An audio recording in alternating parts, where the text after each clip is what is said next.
آمنہ کے آنے کا نمبر نکال لیا۔ آج سے تقریباً 4 سال پہلے اس کی زینت وقار سے ملاقات ہوئی تھی۔ آمنہ کے گھر جب آمنہ نے انہیں بتایا کہ وہ بھی بہت اچھی پینٹر ہے، سیریسلی میں تمہارا آرٹ دیکھنا چاہوں گی، وہ باوقار سے زینت اس سے بہت اچھی لگ رہی تھی۔ آمنہ کے کہنے پر اس نے اپنی چند پینٹنگز زینت کے حوالے کر دیں۔ وہ نہیں جانتی تھی زینت نے ان کا کیا کیا، لیکن اگلے دن آمنہ نے اسے ایک نمبر لا کر دیا۔ نے کہہ رہی ہے کہ یہ کبھی بھی ان سے کسی بھی معاملے پر بات کرنا ہو تو کر لینا۔ انہیں تمہاری پینٹنگ اتنی پسند آئی ہے کہ وہ کسی بھی سلسلے میں تمہاری مدد کر سکتی ہیں۔ ماں باپ کے بعد اس بھری دنیا میں اگر اس کے پاس کوئی سہارا تھا تو وہ صرف آمنہ ہی تھی، جس نے بچپن سے آج تک ہر صورتحال میں اس کا ساتھ دیا۔ وہ نمبر اس روز اس نے ڈائری میں رکھ لیا اور آج کانپتے ہوئے ہاتھوں سے وہ نمبر نکال کر کافی دیر دیکھتی رہ گئی۔ ایک جال سے دوسرے جال میں پھنسنے کا کوئی فائدہ نہیں تھا۔ شرجیلی سے پاتا حویلی والے کون سے ہنگامے کرتے ہیں، لیکن ایک بار اسے زینب سے مدد مانگنی تھی، اس سے بات کرنی تھی، اور یہی سوچ کر اسے نمبر ڈائل کر لیا۔ دوسری جانب تیسری کال پر اس کی کال اٹینڈ کر لی گئی۔ زینت کی آواز موبائل کے سپیکر سے ہوتے ہوئے اس کے کانوں سے ٹکرائی۔ کچھ دیر ان کے بعد بولنے کی ہمت کرتے ہوئے اس نے اپنا تعارف کروایا۔ میں روشان مہر بات کر رہی ہوں۔ دوسری جانب کچھ دیر کے لیے خاموشی چھائے رہی اور کچھ دیر کے بعد زینت کی پرجوش سی آواز نے سکوت کو توڑا۔ کیسی ہو تم چندا؟ کافی عرصے کے بعد تم بات کر رہی ہو۔ ان کی آواز ہمیشہ کی طرح ملائم تھی، جس نے اس کے خوف کو تھوڑا سا زائل کر دیا۔ جی مجھے آپ کی مدد چاہیے، میں آپ سے ملنا چاہتی ہوں۔ اسے ڈائریکٹ کہہ دیا تھا، کیسے ملنا چاہتی ہو تم؟ تم نے کہا تھا کہ تمہاری حویلی کا ماحول بہت سخت ہے، ایسے میں مجھ سے ملاقات کرنا۔ وہ کچھ عجیب سی کیفیت کا شکار لگ رہی تھی، اور پھر اس نے ساری بات اپنے طریقے سے زینت کو بتا دی۔ وہ شادی کیوں نہیں کرنا چاہتی تھی؟ ابھی تک اس نے اس بات کو راز ہی رکھا تھا، نہ شرجیل کا نام اور نہ ہی کسی قسم کا مزید تعارف۔ بس اس نے یہ کہہ دیا کہ وہ اپنے کام کو آگے بڑھانا چاہتی ہے اور اس میں سے زینت کی مدد درکار ہے، اور زینت کھلے دل سے اس کی مدد کرنے کے لیے تیار تھی، لیکن اس کے لیے ضروری تھا اس کا حویلی سے باہر آنا۔ کچھ دیر زینت سے بات کرنے کے بعد سارے معاملات طے کر کے اس نے کال ڈسکنیکٹ کر دی۔ جو کچھ وہ کر رہی تھی بہت سوچ سمجھ کر کر رہی تھی۔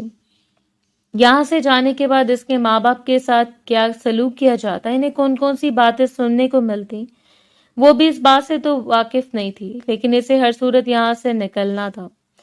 اس نے ساری تیاری کر لی۔ ایک رات وہ چپ چاپ اس حویلی سے نکل جاتی، باہر کی دنیا میں اس کے ساتھ کیا ہوتا یہ بھی سوچنے کا وقت نہیں تھا۔ اگر اس نے اپنی ذات پر بھروسہ کر لیا تھا تو کم سے کم ایک موقع تو وہ خود کو دینا چاہتی تھی۔ ان دونوں یا شرجیل شہر گیا ہوا تھا، شاید 2 دنوں کے لیے، اور 2 دنوں کے بعد اس نے واپس آ جانا تھا۔ وہ لمحہ اس پر نظر رکھتا تھا، اور ایسے میں یہاں سے اس کا چلا جانا تقریباً ناممکن تھا۔ اس روز سب کچھ فائنل کرنے کے بعد وہ اپنے باپ کے کمرے میں آ گئی۔ نہیں جانتی تھی کہ اس کے حق میں بہتر ہوگا یا نہیں، لیکن ہار ماننے سے پہلے وہ خود کو ایک موقع دینا چاہتی تھی۔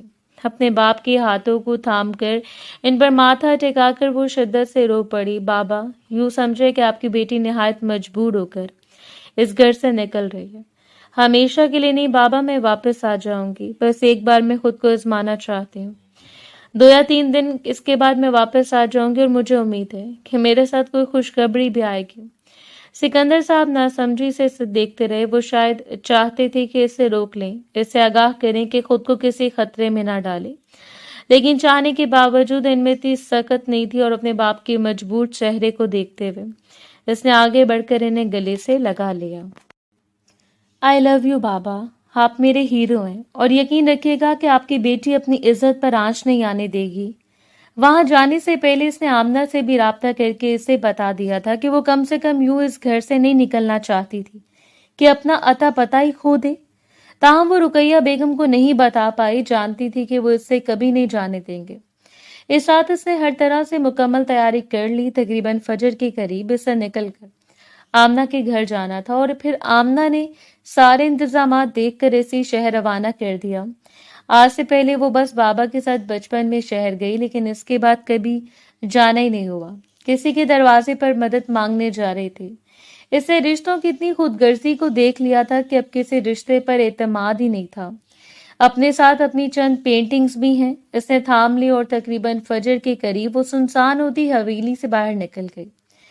جانے سے پہلے اس نے کمرے میں جھانک کر اپنے ماں باپ کے بے بس اور مجبور چہرے کو دیکھا تھا۔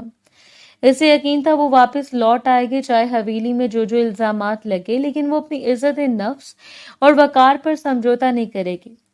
حویلی سے نکلنے سے پہلے اس نے دھڑکتے ہوئے دل کو تھام کر پلٹ کر دیکھا۔ خود کو خدا کے حوالے کر کے وہ نکلی۔ فجر کی اذانیں ہونے کے قریب تھیں جب وہ آمنہ کے گھر پہنچی، اور آمنہ پہلے اس کی آمد کے بارے میں جانتی تھی۔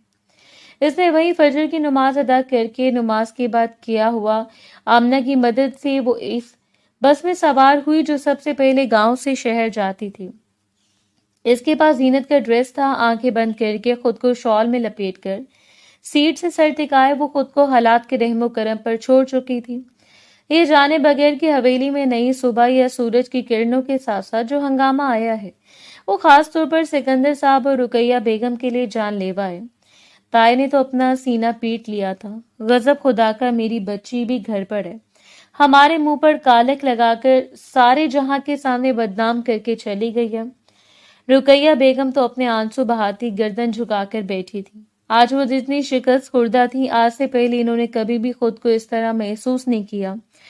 بھابھی پولیس میں رپورٹ درج کروا دیتے ہیں، ہو سکتا ہے وہ کسی مشکل میں ہو، ایک دو بار انہوں نے آہستہ آواز میں کہا تھا، لیکن رقیہ بیگم کی بات کو نظر انداز کرتے ہوئے منورہ بیگم نے بات کو اور رنگ دے دیا۔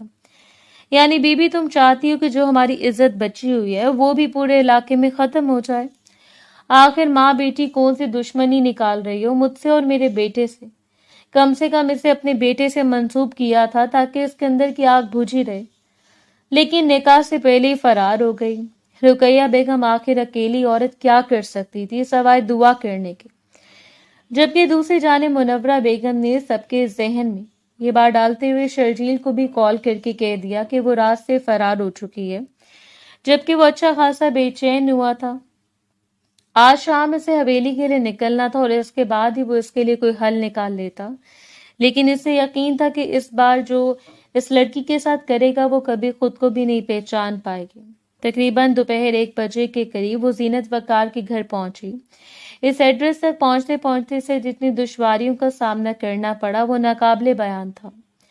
کتنی بار اسے لگا کہ وہ اپنی عزت کھو دے گی، راستہ گم ہو جائے گا، کسی کے ہاتھ لگ جائے گی، لیکن بالآخر اپنے پروردگار پر بھروسہ کر کے نکلی تھی تو منزل تک پہنچ گئی۔ یہ گھر شاندار تھا۔ باہر چوکیدار نے اس سے نام پتہ پوچھا اور کچھ دیر کے بعد اسے اندر لے کر گیا۔ اسے ایک گیسٹ روم میں بٹھا دیا گیا۔ 3-4 لڑکے اور 2 لڑکیاں پہلے یہاں پر موجود تھیں اور کافی کھلی محفل تھی۔ اپنے چہرے کی تھکاوٹ کو چھپائے وہ اپنے شال کو سنبھال کر ایک کونے میں دبا کر بیٹھ گئی۔ دل سوکھے پتے کی مانند کانپ رہا تھا اور چہرے کی زردی بالکل واضح تھی۔ بار بار نظر گھما کر وہ ان چہروں کو دیکھ رہی تھی جو اس کے لیے بالکل غیر شناسا تھے۔ اس کا پہننا اوڑھنا، باتیں کرنے کا انداز، ایک دوسرے سے فرینک نے سب کچھ بہت عجیب تھا، اور اس لمحے سے آ کر جتنا خوف محسوس ہو رہا تھا، آج سے پہلے اس نے کبھی بھی خود کو اتنا بے بس نہیں پایا۔ طرح طرح کے وسوسے دل میں جنم لے رہے تھے۔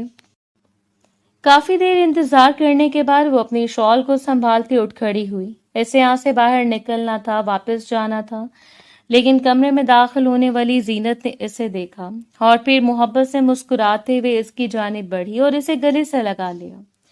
اس کے وجود کی لرزش کو وہ بخوبی محسوس کر سکتی تھی۔ مجھے ڈر لگ رہا ہے، میں چاہتی ہوں کہ گھر چلی جاؤں، اس نے اپنا وسوسہ بیان کیا اور زینت نے مسکرا کر اس کے چہرے کو دیکھا۔ وہ 32 سالہ خوبصورت اور شفاف چہرے کی مالک تھی، بہت ڈیسنٹ اور پروقار، لیکن وہ کسی کی ظاہری شکل و صورت پر بھروسہ نہیں کر سکتے تھے۔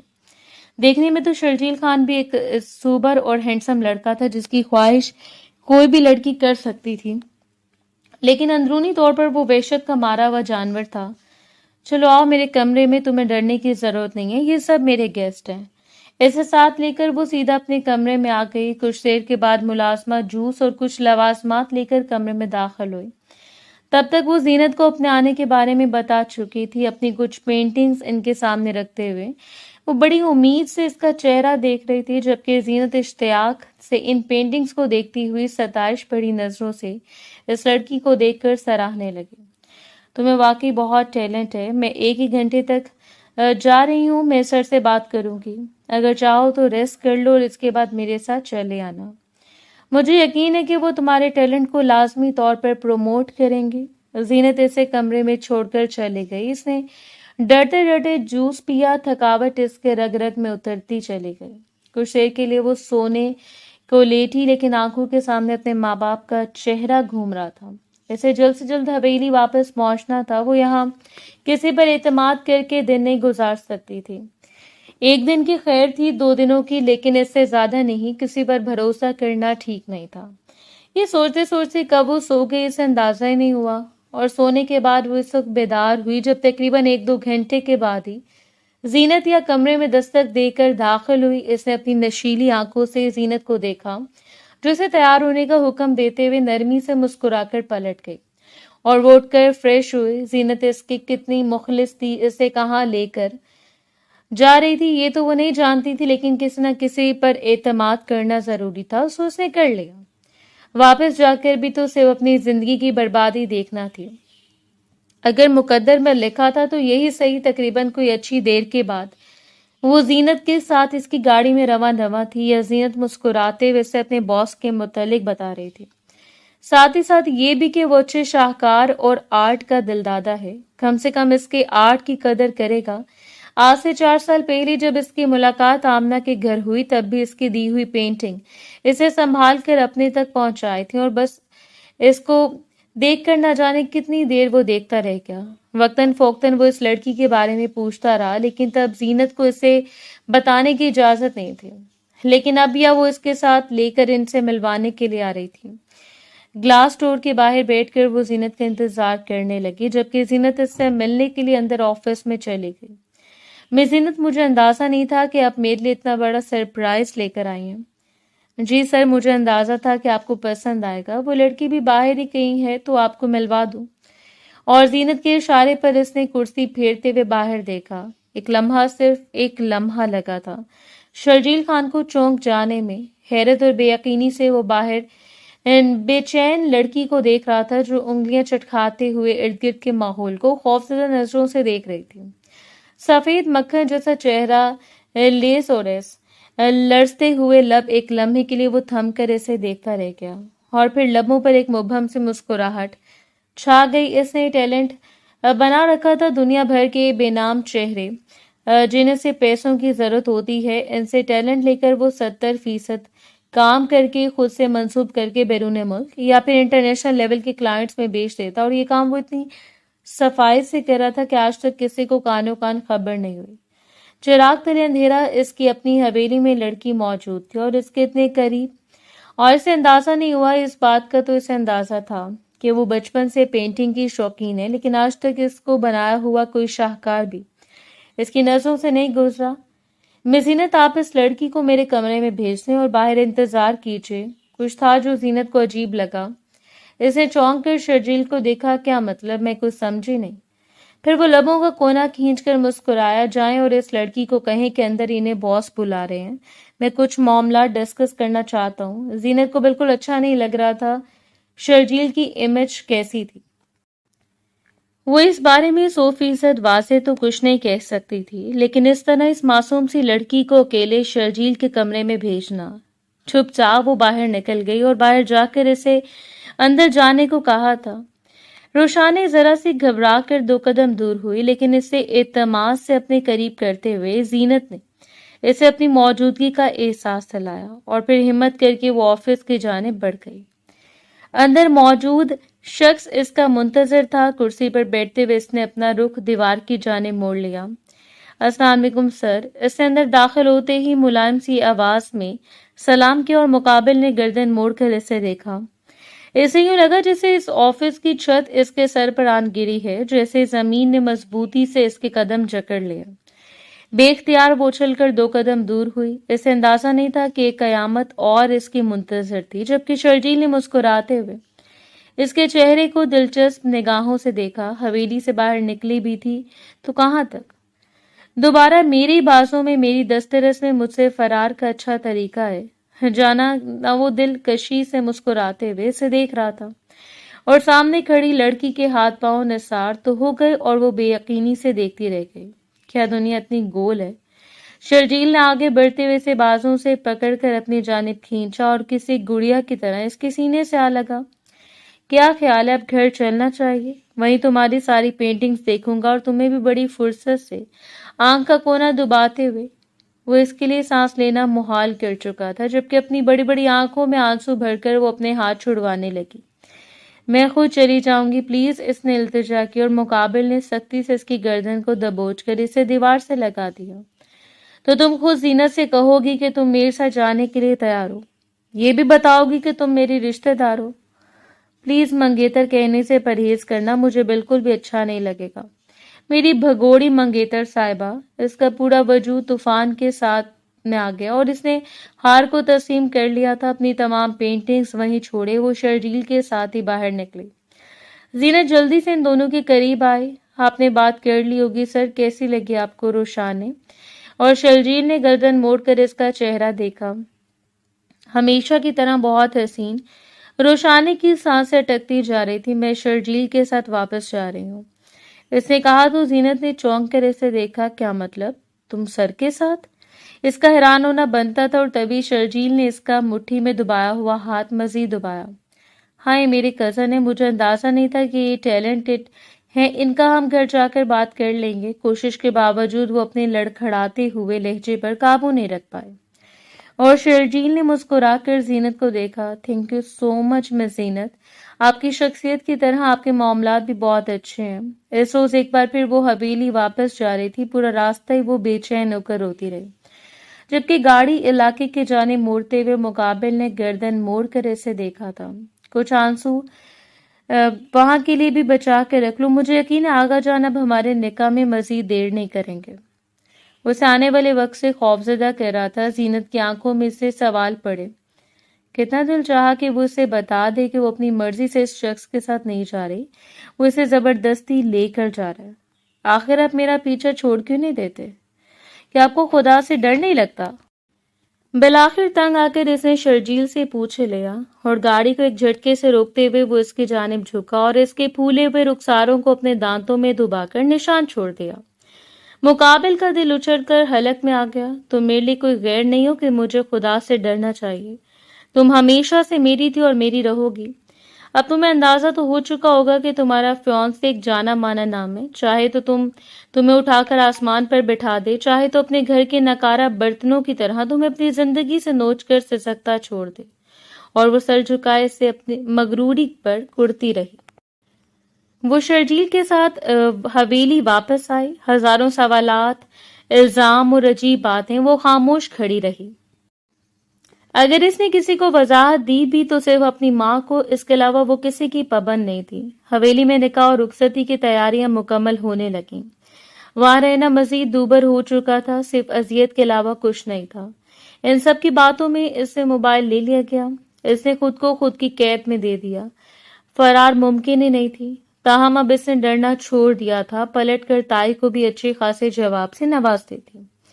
بغیر ڈرے وہ نہ ہی اسے کسی قسم کی تیاریوں میں شامل کیے گئے اور نہ ہی اس کا حق بنتا تھا۔ سب کچھ تھا کہ مرضی سے آیا، کومل اپنی مرضی سے لے کر آئی۔ ایک شاندار نکاح سرمئی تھی جس میں ان کے تمام عزیز و اقارب مدعو تھے۔ شرجیل نے اپنے تمام جاننے والوں کو انوائٹ کیا۔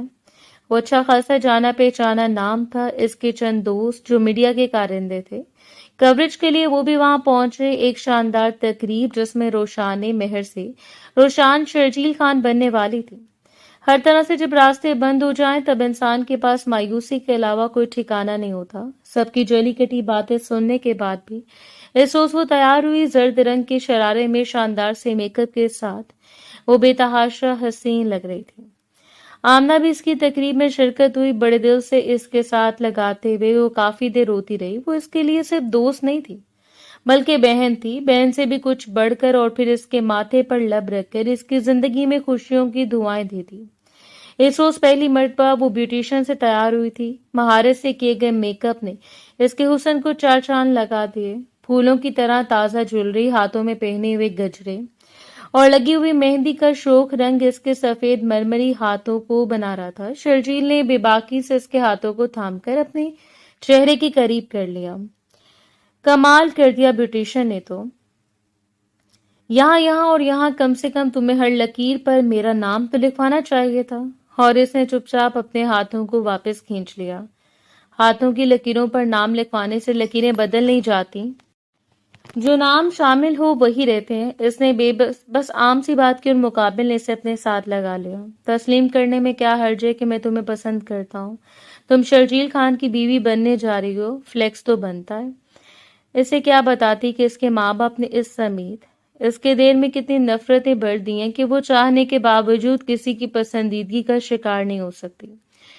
بس ایک رات، اس کے بعد تم میری ہو جاؤ گی، میرے پاس رہو گی، پھر میں تمہیں بتاؤں گا کہ پسندیدگی کا مطلب کیا ہوتا ہے۔ بڑی محبت سے اس کا چہرہ اپنے دونوں ہاتھوں میں تھام کر وہ اس پر جھک کر وہ 2 قدم دور ہو گئی۔ مجھے جانے دے پلیز، وہ فرار کا راستہ تلاش کر رہی تھی اور کچھ دیر اس کا چہرہ دیکھنے کے بعد مقابل نے اسے چھوڑ دیا۔ جاؤ اپنا شرارت سنبھالتی وہ سیدھا اپنے کمرے میں آ گئی۔ کچھ دیر پہلے تقریب ختم ہوئی تھی اور پھر اس شخص نے اسے دبوچ لیا۔ کتنی اذیت اس کی رگوں میں پھیلی ہوئی تھی اسے وہی جانتی تھی۔ ایک طرف خوشی تھی اپنے بابا سے، وہ کبھی دور نہیں جائے گی۔ اگر کوئی اور حالات ہوتے تو شاید وہ اپنی کسی وقت ہرگز نہیں۔ اگلی صبح ہنگامہ خیز تھی اور روسی لباس نے اس کی دلکشی میں اضافہ کر دیا۔ بلا شبہ وہ علاقے کی سب سے کم عمر اور حسین دلہن بنی خود کو آئینے میں نہ جانے کتنی دیر سے دیکھتی رہی۔ آنکھوں میں عجیب سے سرخی چھائی ہوئی تھی اور جو آنے والے طوفان کا پتہ دے رہی تھی۔ لب سختی سے ایک دوسرے میں پیوست تھے۔ اپنی جولری کو سیٹ کرتے ہوئے وہ اپنا بھاری بھرکم لباس سنبھالتے ہوئے دور جا کر بیٹھ گئی۔ کچھ دیر کے بعد وہ اسے باہر جاتا، ایک شاندار تقریب میں ایک شاندار انٹری ہوتی۔ اس کے بعد وہ شرجیل کے نکاح میں آ جاتی اور قصہ ختم۔ وہ شخص اسے حاصل کر لیتا، جس طرح چاہتا اسے چھوتا، جس طرف جاتا اس کے وجود پر اپنے نفس چھوڑتا۔ یہی تو وہ چاہتا تھا۔ کچھ ہی دیر گزری جب کومل اور دوسری کا اسے لینے کے لیے آ گئے اور اس پر ایک خوبصورت جالی دار دوپٹہ اڑا گیا۔ اس لباس کو ارد گرد سے اٹھا کر اسے سہارا دیا۔ وہ اپنے لڑکھڑاتے ہوئے قدموں کے ساتھ اٹھ گئی۔ اس کے چہرے پر ابھی بھی کسی چٹان کی طرح سختی تھی۔ کوئی نہیں جانتا تھا کہ آنے والے وقت میں کیا ہونے والا ہے۔ انٹری کے لیے راستہ بےحد حسین رکھا گیا۔ مووی میکر، فوٹوگرافر سب لوگ ارد گرد منڈلا رہے تھے۔ وہ سامنے اسٹیج پر کھڑا اس کا انتظار کر رہا تھا۔ سہج دج قدم اٹھاتی وہ اس کی جانب بڑھ رہی تھی۔ اس کی نظریں سامنے کھڑے ہوئے شخص کی چمکتی ہوئی نگاہوں پر ٹک سی گئیں اور جو ہر بار گھبرا کر پلکیں جھکا لیا کرتی، آج نہیں جھکا پائی۔ اسٹیج کے قریب مقابل نے ذرا سا نیچے اترتے ہوئے اس کی جانب ہاتھ بڑھایا۔ یہ سارا وقار، یہ ساری عزت، یہ صرف لوگوں کو دکھاوا تھی، ورنہ وہ جانتی تھی کہ ان لوگوں میں وہ کون سا مقام رکھتی ہے۔ یہ سب لوگ اس کی کتنی عزت کرتے ہیں، اس بات سے وہ بخوبی واقف تھی۔ اپنا کامتا ہوا ہاتھ اس نے آگے بڑھایا اور مقابل نے سہارا دے کر اسے صوفے کی ایک جانب بٹھا دیا۔ نکاح کی تیاریاں شروع ہو گئیں۔ قاضی صاحب کو بلایا گیا۔ ایک سے بڑھ کر ایک معزز مہمان مدعو کیا گیا۔ وہیں ویل چیئر پر بیٹھا ہوا اس کا باپ یکٹک اسے دیکھ رہا تھا۔ قاضی صاحب نے طاہر کی مرضی سے نکاح شروع کیا۔ وہ ساکت پلکوں کے ساتھ بیٹھی رہی۔ روشنائے مہر دفتر مہردین، تمہارا نکاح 5 لاکھ حق مہر شرجیل خان ول جمشید خان سے پڑھایا جاتا ہے۔ کیا تمہیں یہ نکاح قبول ہے؟ قاضی صاحب نے رضامندی طلب کی اور وہ چپ چاپ ساکت سانسوں کے ساتھ بیٹھی رہی۔ شرجیل نے ایک بار مڑ کر اسے دیکھا جبکہ قاضی صاحب دوبارہ یہی الفاظ دہرا رہے تھے۔ حیرت کی بات یہ تھی کہ دوبارہ بھی اس کی جانب سے کوئی جواب نہیں دیا گیا اور قاضی صاحب کو تیسری مرتبہ وہی الفاظ دہرانے پڑے۔ کیا آپ کو یہ نکاح قبول ہے؟ انہوں نے اس بار قدرے جھجک کر اونچی آواز میں پوچھا اور اس کی آواز قاضی صاحب سے زیادہ بلند تھی۔ نہیں، اس نے کہہ دیا اور پوری محفل پر گویا سکوت زدہ ہو کر ایک دوسرے کو دیکھنے لگی، جبکہ پاس کھڑی ہوئی تائی نے زور سے اس کا کندھا جھنجھوڑ دیا۔ جانتے بھی ہو کہ کیا کہہ رہی ہو؟ ان کی عزت کا معاملہ تھا، ان کے بیٹے کی عزت کا معاملہ تھا اور شرجیل کی زندگی کا بھی۔ اگر پہلی بار بھی وہ کسی اور سے یوں ٹھکرایا جاتا تو یہ بات ان کے لیے ناقابل برداشت تھی۔ قاضی صاحب، آپ ایک بار پھر پوچھیں، انہوں نے قاضی صاحب کو دیکھ کر ملتجی لہجے میں کہا اور تبھی اس نے وہ جالی دار گھونگھٹ اپنے چہرے سے ہٹا کر سر اٹھا کر انہیں دیکھا تھا۔ قاضی صاحب، میرا جواب وہی ہے، مجھے شرجیل خان کے ساتھ یعنی کہ قبول نہیں ہے۔ اس کے لہجے میں کچھ ایسا تھا کہ نہ جانے کتنے لوگوں کو ٹھہر کر اسے دیکھنا پڑا۔ کیمرے آن تھے، وہ مضبوطی سے اپنی بات سامنے رکھ کر پلٹ کر اس شخص کو دیکھنے لگی جو آگ بگولا ہو کر اٹھا اور بغیر کسی کی پرواہ کیے اسے گردن سے دبوچ لیا تھا۔ تمہاری اتنی ہمت، تو جانتی نہیں ہو کہ میں تمہارے ساتھ کیا کروں گا، وہ صاف دھمکی دے رہا تھا۔ مجھے اس کی پرواہ نہیں ہے جو تم میرے ساتھ 10 بار کرنے کی کوشش کر رہے ہو۔ جس خدا نے تمہیں پہلے کامیاب نہیں ہونے دیا وہ تمہیں پھر بھی کامیاب نہیں ہونے دے گا۔ اس کے ہاتھ کو سختی سے جھٹکتے ہوئے وہ اس کی آنکھوں میں دیکھتی رہ گئی کہ یہ شرجیل خان ہے، جمشید خان کا اکلوتا بیٹا، اور وہ اسی حویلی کا وارث جس کے ہاتھ میں ہر چیز دے دی گئی۔ یہ ہر چیز پر حکمران ہے، میری سمیت، اور وجہ یہ ہے کہ میرے بابا بیمار ہیں، شاید وہ کماتے نہیں ہیں یا جو بھی، لیکن میرے سگے تایا نے اپنے بھائی کی بیماری کو ایک اذیت اور بہت تصور کرتے ہوئے یہ بدلہ ان کی بیوی اور بیٹی سے لیا۔ جمشید خان دھارتے ہوئے اس کی جانب بڑھ رہے تھے۔ سوچ سمجھ کر بات کرو تم، یہ ہمارے آنسوؤں کا بدلہ اتار رہی ہے، اور وہ بھی اس طرح چیختے ہوئے ان کے گلے پڑ گئی۔ احسان؟ کون سے احسان کی بات کر رہے ہیں؟ سارا دن کسی نوکرانی کی طرح رات دن کام کرتے ہیں اور پھر بھی آپ کی بیوی اور بیٹی کی تلخ باتوں کو سننا پڑتا ہے، آپ کی بیٹی کی ہراسمنٹ کو برداشت کرنا پڑتا ہے۔ کیا یہی آپ کے احسانات؟ وہ حلق کے بل چیخی تھی۔ میرے باپ کو تیسرے مہینے کسی سرکاری ڈاکٹر کے پاس لے جا کر ان کا معائنہ کروا دیا جاتا ہے، یہی احسانات؟ ہاں، میں نے بھول چکی ہوں اور نہ ہی ان کا بدلہ چکانا چاہتی ہوں۔ اگر میں بدلہ لینے پر رہوں تو شاید آپ کو زیر زمین دفن ہونا پڑے تایا جان۔ اور جمشید خان کا ہاتھ اٹھتے اٹھتے رہ گیا۔ شرجیل نے آگے بڑھ کر اسے کندھوں سے دبوچ لیا تھا۔ تمہیں ابھی اور اسی وقت یہ نکاح کرنا پڑے گا، ورنہ تم جانتے بھی نہیں کہ میں تمہارے ساتھ۔ ابھی اس کی دھمکی مکمل بھی نہیں ہوئی تھی کہ مقابل کا ہاتھ اٹھا اور اس کے چہرے پر ایک نقش چھوڑ گیا۔ خبردار، اگر میری جانب آگے بھی اٹھانے کی کوشش کی تو وہ اس کی آنکھوں میں دیکھ رہی تھی۔ آج پہلی بار کسی نے شرجیل خان پر ہاتھ اٹھایا، ایک بار نہیں، دوسری بار۔ اس نے آگے بڑھتے ہوئے اس کو گریبان سے پکڑ لیا۔ اگر تم جیسے گھٹیا انسان کو کسی کتے کی طرح دبوچ کر بھرے شہر میں گھمایا جائے تو بھی کم ہے۔ جسے عورت کی عزت کرنا نہیں آتی وہ ہر بار مغروری کا خدا بن کر میری تذلیل کرتا ہے۔ اس دن اس نے کسی کے ساتھ رعایت نہیں برتی، جن لوگوں نے اس کے ساتھ برا کیا اس نے سود سمیت لوگوں کے سامنے واپس لوٹا دیا، اور ساتھ ہی ساتھ اس نے جمشید خان کو کہہ دیا تھا کہ کل شام سے پہلے سے اپنے باپ کا حصہ حویلی میں سے اور زمینوں میں سے بھی حساب اپنے نام منتقل کرنا چاہیے۔ جمشید خان کے لیے چاہے جتنا مشکل تھا، لیکن اب اسے ہر صورت یہ کرنا تھا۔ تیسری بڑی ہار جو اس نے شرجیل خان کے منہ پر دے ماری وہ اس کے ٹیلنٹ کی اصلیت تھی۔ جہاں وہ غریب آرٹسٹ سے چند پیسوں کے عوض مہنگی سے مہنگی تصویر خرید کر انہیں ہزاروں ڈالرز میں بیچ دیتا، یہ بھی تو ایک غیر قانونی اور غیر انسانی بات تھی۔ شرجیل خان کی اچھی خاصی ساکھ بگڑ کر رہ گئی۔ کہا جاتا ہے کہ خدا بھی ان کی مدد کرتا ہے جو اپنی مدد آپ کرتے ہیں۔ یہ بات میڈیا نے اچھالی، حریفوں نے تماشا بنا کر پیش کیا۔